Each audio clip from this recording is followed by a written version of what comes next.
Hi everyone, welcome to Birky's Book Time. We're on to chapter 12 now. Can you believe it? We are well over halfway through the book and I am loving it. I hope you are too. I know that Ruby is in year 5. She tells me she's been listening to Birky's Book Time, and Ruby also happens to be the best tissue paper flower maker in Rowley Lane. Little fact for you there. So hi Ruby, I hope you enjoy chapter 12, which I'm going to read now. Archibald's cuddle up to me. He's asleep and I think he's going to be snoring because he's fast on. Look. Oh, he is so snoozy today. Okay, I'm going to keep reading chapter 12 now and I hope he doesn't disturb you. I hope his snoring doesn't get too loud. Here we go. Lily dried her hair with the warm woolen towel Robert had found her. And when she was finally done, Thaddeus beckoned her through to the workshop. The room was dimly lit, the skylight in the ceiling frosted with snow. She looked round the walls hung with brass tools and clock bodies. Something stirred in a box full of blankets in the corner, making a low ticking sound. It pricked up its ears and raised a foxy head. Lily! Malkin jumped up and hobbled over shakily. Lily was so relieved to see Malkin alive. She put down her bundle and fell to her knees, throwing her arms round his neck and hugging him close. Malkin, you're here! I was certain you'd been destroyed by that terrible air crash. Lily stroked Malkin's scruffy fur until his tongue lolled out the side of his black-lipped mouth and his bushy tail swept back and forth. It was good to see him. If he'd found help, surely Papa could have too, couldn't he? She was almost afraid to ask, but she had to know the truth. What happened that night, Malkin? She whispered. Malkin's ears drooped and he shook her hand away, hanging his head sheepishly. So John did not return? He asked. I hoped he might have escaped the attack. A silver airship harpooned Dragonfly and tried to board, but I thought John maybe survived. He stopped and pawed at his snout with one black forepaw. Lily felt a pang of despair. It was true then, what everyone said about Papa. He was probably dead. Her hope faded. Malkin must have sensed it, for he tilted his head and gave her a foxy smile. By all the cogs in Christendom, Lily! It's marvellous to see you. I would jump for joy if it wasn't for my injured leg. Was it the men with silver eyes? Lily asked. Though she'd an inkling it must have been. Roach and Mould. The fox gave a mechanical growl. So those are their names. The clanking vagabonds chased me from the crash site. They're after something of John's, I'll warrant. They must suppose I have some tick-tock of its whereabouts. The truth is, I know nothing. Lily sighed. Her gaze strayed to the bundle on the floor. Was all this because of some invention hidden inside that box? Was that why those men had attacked Malkin and Papa? And if so, what could she do to stop them? She wasn't strong or clever. She hadn't even managed to find the key yet. They came to our house, she told Malkin. Roach followed me from school on the commuter Zep. Then they took Mrs. Rust and the rest of the mechanicals away. Madame even helped them. But I think what they're after is in here, in Papa's old box. Do you have the key? Malkin snuffled at the box under the blanket, prodding at it with his nose. Afraid not, he said. But perhaps you might clock some clue in John's correspondence. Lily looked up. Correspondence? Yes, did this gangly pup not tell you? Malkin bared his teeth at Robert and gave a stern growl. Your father left you a letter. I have it here in my pouch. Oh, Lily said. And then she didn't know what to say, because there was a finality to it somehow. Whatever the words were in that letter, they were very possibly Papa's last goodbye. She gave a sniff and wiped a hand across her face. Then, steeling herself, she reached out and stroked Malkin's chin while she untied the pouch from around his neck with her other hand. The leather felt soft and damp, but when she smoothed out the folds, she was dismayed to find the centre of the pouch was singed with a small hole, evident on both sides. Malkin's dark eyes rounded at the sight of it. "Crankshafts," he said. "It must be from that clanking bullet that got me." Fingers shaking, Lily fumbled with the drawstring and pulled an envelope from within the pouch. Her name was written in its centre in Papa's hand.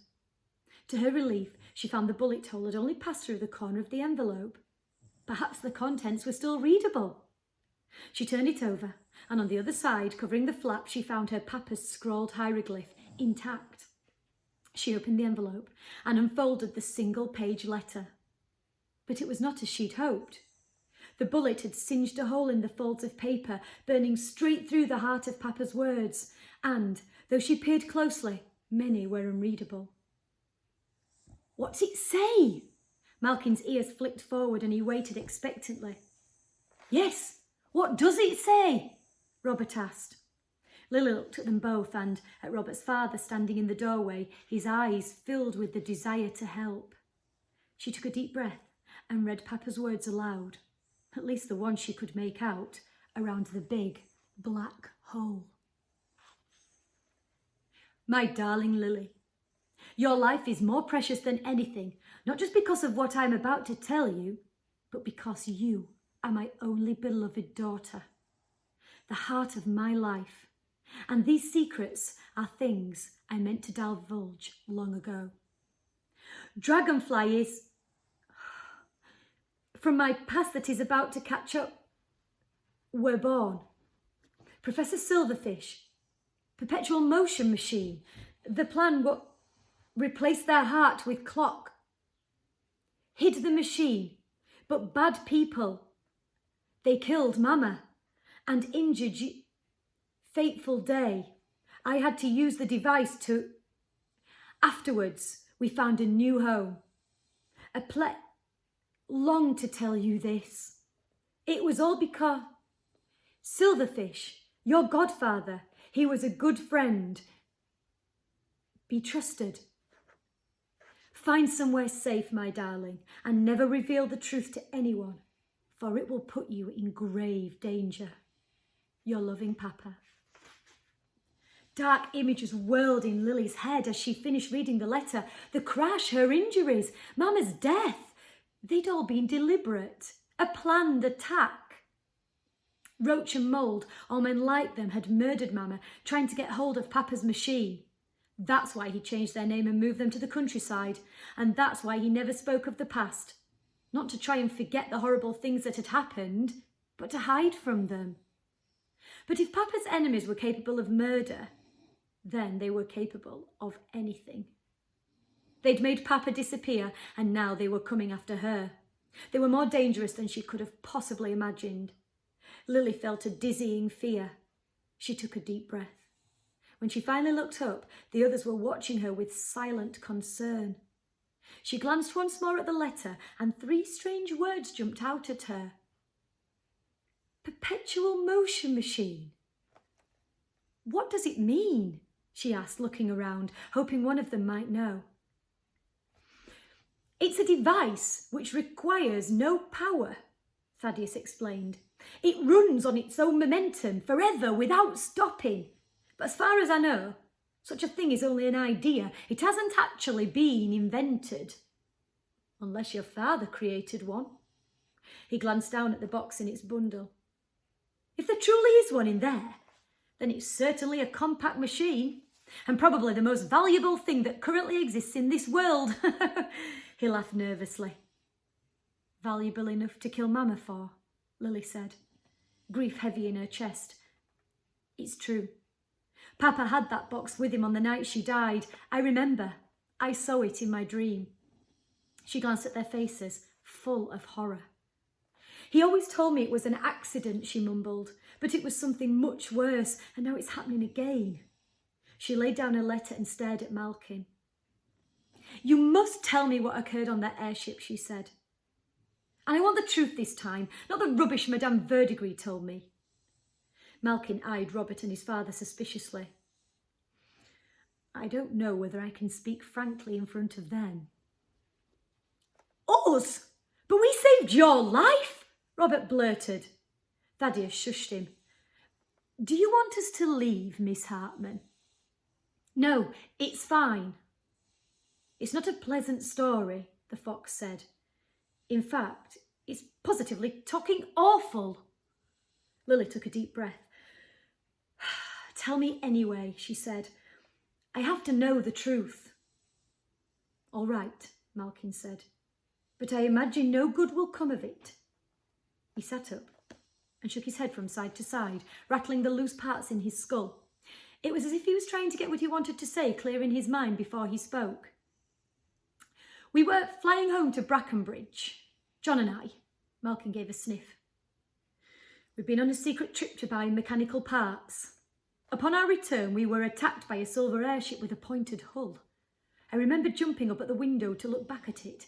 It was bristling with spikes, some like weaponised. I saw that ship, Robert interrupted. It flew over the village the night you first came here. Malkin gave him a pointed look. Lily knew this was because he didn't like to be interrupted. Go on, she prompted. Well, the fox continued, Dragonfly couldn't fight such air power. She's not a warship after all. Our only option was to try and outrun them. Unfortunately, we failed. John was able to get me into the escape pod, but he stayed with the airship. I tried to argue with him, but he wanted to get it down safely. He released the pod, and as I fell, I saw the other airship drag Dragonfly in, as if they intended to board her. In a crunching explosion, I hit the ground. The pod was bouncing and twisting, turning and spinning, shaking me up like a stone in a tin can, until I thought every cog inside me would be crushed. Then, with a jolt, I came to a stop. The pod's door had burst open on impact and hung loose on the inside wall. Gyros spinning in my head, I crawled towards the door. My hackles raised, I peered over the rubber seal and out of the opening. A deep groove stretched away from the pod, cutting across frosted fields, leaving a trail of broken branches and debris. I heard the screech of clashing metal and glanced up. The two airships were locked tightly together. Suddenly, Dragonfly was cut loose and drifted in a fluttering tailspin. When she reached a distance of 3 ship lengths, the other Zet fired, and I saw Dragonfly explode in a whoosh of flames. My heart cog skipped as I watched her burning fragments fall. Whether they took John prisoner, I cannot say. But either way, it didn't look good. And from what he says about your mother in the letter, Malkin paused and gave a snuffling cough. I was winding down fast. I couldn't hang around any longer. The moment I crashed, I knew they'd send a ground crew out looking for me.